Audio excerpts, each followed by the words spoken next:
2026-এর বিধানসভা ভোট।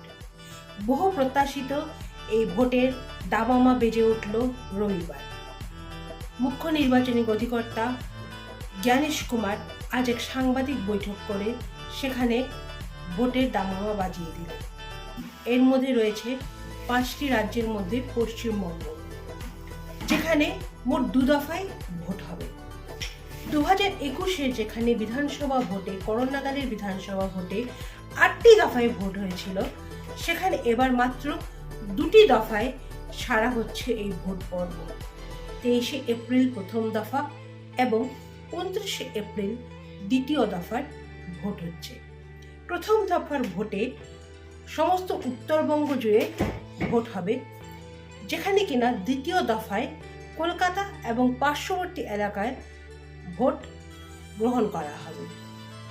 প্রথম দফা ভোটে 152টি আসনে ভোট হবে, যেখানে দ্বিতীয় দফায় 142টি আসনে ভোট নেওয়া হবে। ভোটের ফল এবং ভোট গণনা 4 মে। আগামী 4 মে ভোটের ফলাফল ঘোষণা করা হবে এবং সঙ্গে সঙ্গে পরিষ্কার হয়ে যাবে বাংলার রাজনীতির চালচিত্র।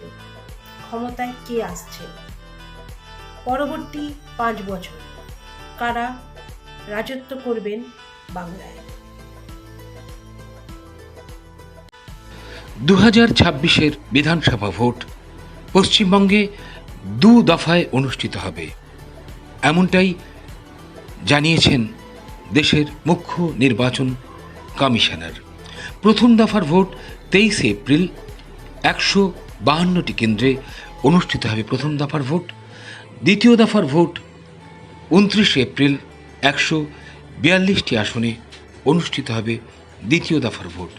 রাজ্যের মোট ভোটার প্রায় 6,44,00,000 আর মোট আসন 294টি। 294টি আসনে প্রতিদ্বন্দ্বিতা হবে রাজ্য বিধানসভা ভোটে। 100% বুথেই ওয়েবকাস্টিং আর ফল ঘোষণা 4 মে। ভোটের আগে রাজ্য পুলিশে ব্যাপক রদবদল। মোট 27টি জায়গায় পুলিশ মহলে বদলির ঘটনা ঘটছে।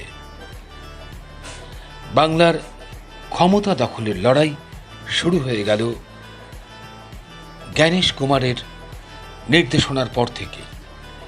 বিজেপির দাবি বাংলায় এবার সরকার গড়বে বিজেপি। অন্যদিকে তৃণমূলের দাবি বাংলার মানুষ তৃণমূলের সঙ্গেই আছে, থাকবে এবং তৃণমূল আবার পূর্ণ সমর্থন নিয়ে সরকার গড়বে।